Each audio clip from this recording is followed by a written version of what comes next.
ರಾಷ್ಟ್ರೀಯ ಹೆದ್ದಾರಿಯಲ್ಲಿ ದರೋಡೆಗೆ ಸಿದ್ಧತೆ ನಡೆಸಿದ್ದ ಅಂತಾರಾಜ್ಯ ದರೋಡೆಕೋರರ ತಂಡವನ್ನು ಯಲ್ಲಾಪುರ ಪಟ್ಟಣದ ಕೆ ಮಿಲನ್ ಹೋಟೆಲ್ ಬಳಿ ಪೊಲೀಸರು ಬಂಧಿಸಿದ್ದಾರೆ.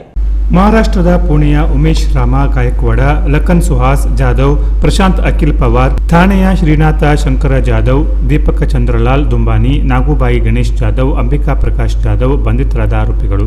ಇವರು ರಾಷ್ಟ್ರೀಯ ಹೆದ್ದಾರಿ 52ರಲ್ಲಿ ನಿಂತು ದರೋಡೆ ಮಾಡಲು ಸಿದ್ಧತೆಯಲ್ಲಿರುವ ವೇಳೆ ಪಿಎಸ್ಐ ಸಿದ್ದಪ್ಪಗುಡಿ ನೇತೃತ್ವದಲ್ಲಿ ಪೊಲೀಸರು ದಾಳಿ ನಡೆಸಿ ಬಂಧಿಸಿದ್ದಾರೆ. ಅಂತಾರಾಜ್ಯ ದರೋಡೆಕೋರರಾಗಿರುವ ಇವರು ಈ ಹಿಂದೆ ದಕ್ಷಿಣ ಭಾರತ ಪ್ರಸಿದ್ಧ ದೇವಸ್ಥಾನಗಳಲ್ಲಿ ಭಕ್ತರ ಬಂಗಾರದ ಸರ, ಚೈನ್, ಬಳೆಗಳನ್ನು ಕಳ್ಳತನ ಮಾಡಿದ್ದಾರೆ. ಪ್ರಸಿದ್ಧ ಜಾತ್ರೆಗಳ ಮಾಹಿತಿ ಪಡೆದು ಅಲ್ಲಿಯೂ ಕಳ್ಳತನ ಮಾಡಿದ್ದಾರೆ.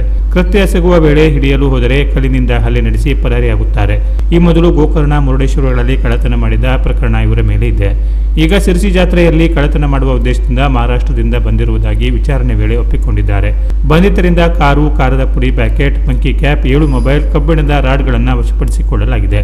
ಇವರ ವಿರುದ್ಧ ಯಲ್ಲಾಪುರ ಪೊಲೀಸ್ ಠಾಣೆಯಲ್ಲಿ ಪ್ರಕರಣ ದಾಖಲಾಗಿದ್ದು ಆರೋಪಿಗಳನ್ನು ನ್ಯಾಯಾಲಯಕ್ಕೆ ಹಾಜರುಪಡಿಸಿ ನ್ಯಾಯಾಂಗ ಬಂಧನಕ್ಕೆ ನೀಡಲಾಗಿದೆ. Canara plus news, Yellapur.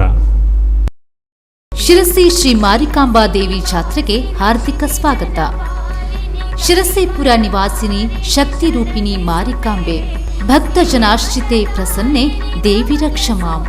ದಕ್ಷಿಣ ಭಾರತದ ಸುಪ್ರಸಿದ್ಧ ಶಿರಸಿಯ ಶ್ರೀ ಮಾರಿಕಾಂಬಾ ದೇವಿಯ ಜಾತ್ರೆಗೆ ಆಗಮಿಸಲಿರುವ ಸಮಸ್ತ ಭಕ್ತ ಕೋಟಿಗೆ ಹಾರ್ದಿಕ ಸ್ವಾಗತ. ಶ್ರೀ ಮಾರಿಕಾಂಬಾ ದೇವಿಯು ಸಮಸ್ತ ಭಕ್ತರಿಗೆ ಆಯುಷ್ಯ, ಆರೋಗ್ಯ ಕರುಣಿಸಿ ಸನ್ಮಂಗಲವನ್ನುಂಟು ಮಾಡಲಿ ಎಂದು ಶುಭ ಹಾರೈಸುವ ಪೌರಾಯುಕ್ತರು, ಅಧಿಕಾರಿಗಳು, ಸಿಬ್ಬಂದಿ ವರ್ಗ ಹಾಗೂ ಪೌರ ಕಾರ್ಮಿಕರು, ನಗರಸಭೆ ಶಿರಸಿ.